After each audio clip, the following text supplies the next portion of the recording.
No matter how deep the pain or anger, you can rebuild your life and come out of it even stronger than before. Brother, your story isn't over. This is just the hard chapter.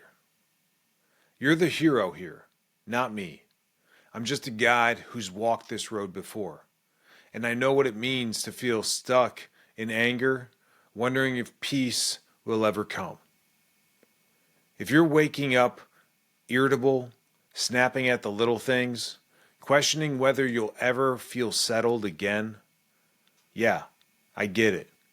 You're not alone. Maybe for you, the goal is to feel confident again, to find peace in your head, or just to have one real positive connection that isn't laced with old drama.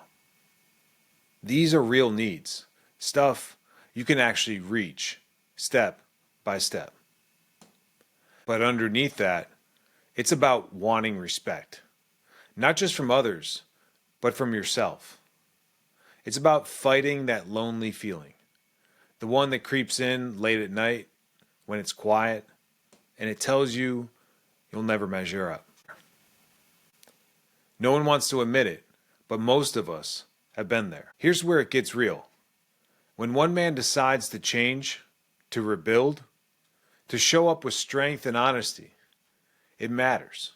Not just for him, but for every man around him. It changes the story for fathers, sons, brothers, and whole communities.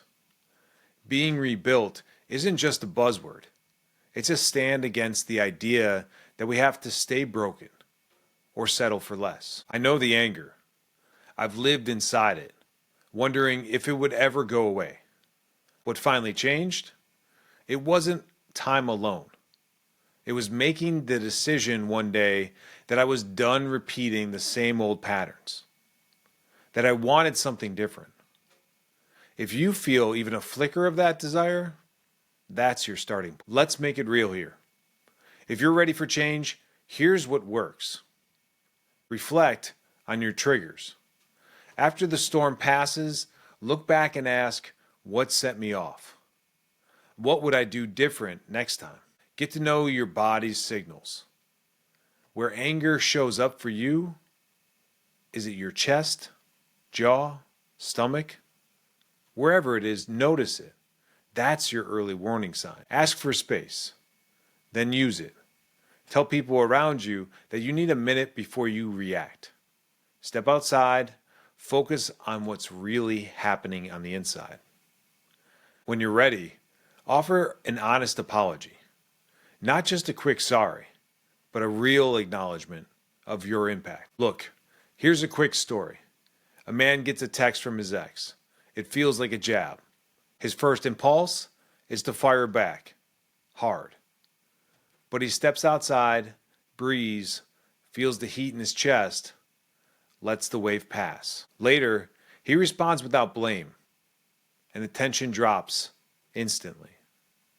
That single pause made all the difference. None of this happens overnight, though. But every time you pause, every time you reflect, you're proving to yourself that you can do things differently. You're building strength, not just for yourself, but for every man who's still stuck in the cycle. What about you? Which step feels the hardest right now? Drop a comment below or share a lesson you've learned. Let's build stronger habits together. And if you want more, check out this next video where we dig into how to build real confidence after setbacks. You don't have to do this alone.